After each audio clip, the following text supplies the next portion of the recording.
Hello dear students. যেহেতু আমাৰ ক্লাছত পসিবল নহল ক্লাছখিনি কৰাৰ বাবে তো মই ভাবিছো মানে কেইটামান কোৱেশ্চনছ লৈ কিনে তোমালোকৰ চেপ্টাৰ 7 যি আমাৰ এডুকেশ্যনত আছে তো সেইখিনি মই কৰাই দিম। তো ইয়াত ইম্পৰ্টেণ্ট কিছুমান কোৱেশ্চনছ দিম আৰু লগতে ইয়াৰ এনসাৰ আৰু কথাখিনি মই তোমালোকক বুজাই দিম। গতিকে তোমালোক মনোযোগেৰে চাবা আৰু লগতে মই যিখিনি দিম এইখিনি নিজৰ বহীত নোট ডাউন কৰি ল'বা। আৰু আমাৰ স্কুলৰ লগতে বাকী যিখিনি ভিউৱাৰ্ছ বা যোনে ক্লাছ 12ত এইবাৰ এপিয়াৰ হৈ আছে ফাইনেল এক্সামত তো তেওঁলোকৰ বাবে এই ভিডিঅ'খিনি সহায়ক হ'ব বুলি মই ভাবোঁ। তো গতিকে তোমালোকে চোৱা আৰু মই যিখিনি কৰাম। গতিকে মই প্ৰথমতে এটা প্ৰশ্ন লৈছোঁ যি 2019ত আহিছিলে যে এটা পৰীক্ষাত অৱতীৰ্ণ হোৱা 15জন শিক্ষাৰ্থীযুক্ত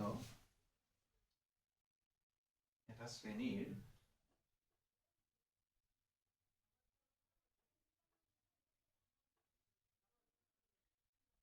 পাঁচজন শিক্ষাৰ্থী অনুত্তীৰ্ণ হৈছিল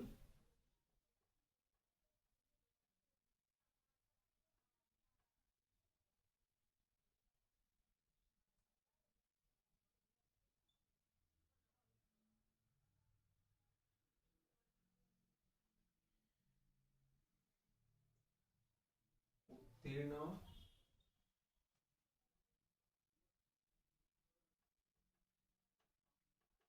শিক্ষাৰ্থীসকলৰ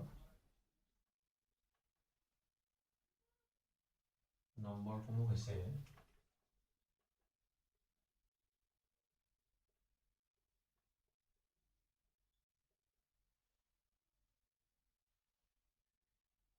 48,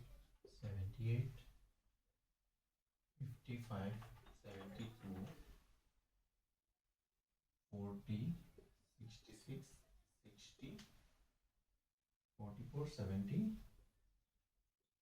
70 আৰু 58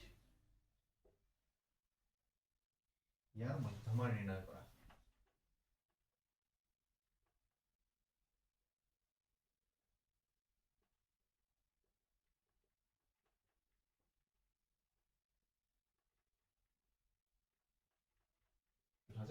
এই প্ৰশ্নটো আহিছিল এনেকুৱা ধৰণে তোমালোকৰ প্ৰশ্নটো দিয়া থাকিব, অলৰেডি প্ৰশ্ন থাকিব। তোমালোকৰ ইয়াৰ পৰা উত্তৰ উলিয়াব লাগিব। এনেকুৱা প্ৰশ্ন যদি আহে তোমালোকৰ 2 মাৰ্কছ থাকে, ইউজুৱেলি 2 মাৰ্কছৰ এনেকুৱা প্ৰশ্ন আহিব। তো ইয়াৰ উত্তৰটো কেনেকৈ আমি কৰিম সেইটো তোমালোকে চাই থাকিবা। তো তোমালোকৰ ভইচটো অলপ শুনোতে অলপ প্ৰব্লেম হ'ব, মানে যিহেতু খুব বেছিক মিনিমাম ফেচিলিটিছে ইয়াত এভেইলেবল আছে। তো এই যে প্ৰশ্নটো মই তোমালোকক দিলোঁ, ইয়াৰ এনসাৰটো তোমালোক পৰীক্ষাত আহিলে কেনেকৈ কৰিবা চোৱা। ইয়াত কি আছে যে দিয়া আছে, এনেকৈ লিখিব প্ৰথমত, দিয়া আছে মুঠ শিক্ষাৰ্থী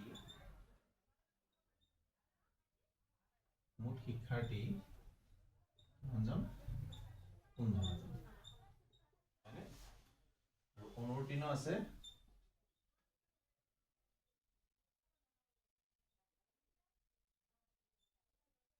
5জন আৰু উত্তীৰ্ণ হৈছে কিমানজন? 10জন। প্ৰশ্ন অনুসৰি ইয়াৰ পিছত উত্তীৰ্ণ শিক্ষাৰ্থীৰ নম্বৰসমূহ, উত্তীৰ্ণ শিক্ষাৰ্থীৰ নম্বৰসমূহ যি তোমালোকৰ অলৰেডি প্ৰশ্নত যিখিনি দিয়া আছিলে, যিকেইটা ষ্টুডেণ্টছ উত্তীৰ্ণ হৈছিল সিহঁতৰ নম্বৰকেইটা আছিল এনে ধৰণৰ 48, 78, তাৰপিছত তোমাৰ 55, 72, 40, 66, 60, 44,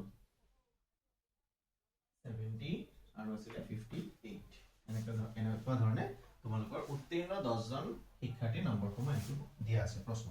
এতিয়া প্ৰথমে তোমাৰ কি কৰিব লাগিব, প্ৰথমে এই নম্বৰসমূহ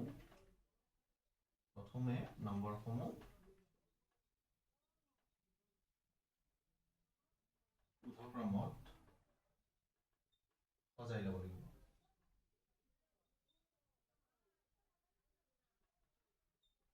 ঊৰ্ধ্বক্ৰমত যেতিয়া তোমালোকে সজাবা, মানে ঊৰ্ধ্বক্ৰম মানে সৰুৰ পৰা ডাঙৰলৈ, মানে আটাইতকৈ কম নম্বৰ যোনটো আছে সেইটো বিচাৰিব লাগিব। যিহেতু কম নম্বৰ ইয়াত 40 আছে, ইয়াৰ পিছত তোমালোকৰ 44 আছে, হয়নে? এনেকুৱা ধৰণে 10টা নম্বৰেই সৰু নম্বৰৰ পৰা ডাঙৰ নম্বৰলৈ তোমালোকৰ কি কৰিব লাগিব সজাই ল'ব লাগিব তো এনেকৈ লিখিম আমি নম্বৰটো 40 44 তাৰপিছত তোমাৰ 40 48 মানে 48 তাৰপিছত কিমান আছে 55 তাৰপিছত আছে 58 হয় নহয় 58 60 66 70 72 আৰু 78 1 2 3 4 5 6 7 8 9 10 তোমালোকে যেতিয়া পৰীক্ষাত এনেকৈ কৈ থাকিবা তাৰ 40 লিখিলা 40 এনেকৈ তলত দাগ দি দিবা তাৰপিছত 44 44 এনেকৈ দাগ দি দিবা 48 48 এনেকৈ দাগ দিবা সো এনেকৈ যেতিয়া তলত এনেকৈ লাইনটো টানি দিবা তেতিয়া তোমালোকৰ মিষ্টেকটো নহয় ঠিক আছে ইয়াৰ পিছত কেনেকৈ কৰিম এতিয়া চোৱা পৰিসংখ্যা বিজ্ঞানত মুঠ সংখ্যা পৰিসংখ্যা বিজ্ঞানত এনেকৈ যেতিয়া মুঠ সংখ্যাটো লিখিম ইংলিছত এনেকৈ স্মল লেটাৰ n বুলি লিখিব লাগে n মানে হ'ল নাম্বাৰছ তো মুঠ সংখ্যা কিমান আছে 10 হয়নে 10 জন শিক্ষাৰ্থী আছিল তো 10টা নাম্বাৰ আছে হয়নে 10 জনৰ নাম্বাৰ ইয়াত আছে এতিয়া মধ্যমাৰ স্থানটো কি হ'ব যেহেতু মোৰ বৰ্ডত জেগা কম আছে তোমালোকে এইখিনি তলত লিখিবা মই ইয়াতে লিখি দিছোঁ মধ্যমাৰ স্থান হ'ব তোমালোকৰ যেটো আমাৰ সূত্ৰ আছে n+1/2 এইটো মনত ৰাখিব লাগিব n মানে কিমান n মানে 10 +1/2 অৰ্থাৎ এটা যেতিয়া 10+1 কৰিবা 11/2 হ'ব 11/2 মানে তোমালোকে হৰণ কৰিব পাৰা 2 দি 2 5 গুণ 10 1 পইণ্ট হৰৰ কাৰণে 2 5 গুণ 10 হয়নে কিমান আহিল 5.5 তো 5.5 তম মানটোৱে হ'ব আমাৰ কি মধ্যমা 5.5 তম মান এতিয়া নেক্সট স্টেপটো কি হ'ব অৰ্থাৎ লিখি ল'বা অৰ্থাৎ তলে তলে আৰু পঞ্চম আৰু ষষ্ঠ স্থানত যি দুটা নম্বৰ আছে এই দুটা নম্বৰ পঞ্চম আৰু ষষ্ঠ স্থানত কোন দুটা নম্বৰ আছে তো কেয়াৰফুলি চাবা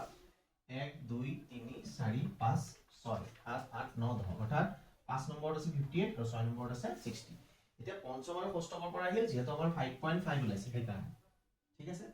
তো 5.5 ওলাইছে সেইকাৰণে এতিয়া 4.5 হলে 4 আৰু 5 নম্বৰত 1 2 3 4 আৰু 5 নম্বৰ নাম্বাৰটো ললো হয় যেটো 5.5 ওলাইছে এই দুটা লম 6.5 হলে 58 আৰু 60 ললো হয় হয়নে তো পঞ্চম আৰু ষষ্ঠ নম্বৰত আছে আমাৰ 55 আৰু 58 এই দুইটা কি কৰিব লাগিব এই দুইটা আমাৰ প্লাস কৰিব লাগিব এই দুইটা আমাৰ কি কৰিব লাগিব প্লাস কৰিব লাগিব +/2 তো মনত ৰাখিব লাগিব 55 + 58 / 2 তাৰপিছত তোমালোকে এই দুইটা নম্বৰ প্লাস কৰা প্লাস কৰোতে আমাৰ কিমান হ'ব সৰি মোৰ অকণমান ভুল হৈছে চাগে 3 4 নম্বৰ 5 6 আচ্ছা 5 আৰু 6 58 আৰু 60 আছে 58 আৰু 60 আছে তো 58 আৰু 60 যেতিয়া আমি টোটাল কৰিম 118/2 এটা যেতিয়া তোমালোকে হৰণ কৰি দিবা 59 তো নিৰ্ণয় মধ্যমা কিমান হ'ব আমাৰ তো নিৰ্ণয় মধ্যমা হ'ব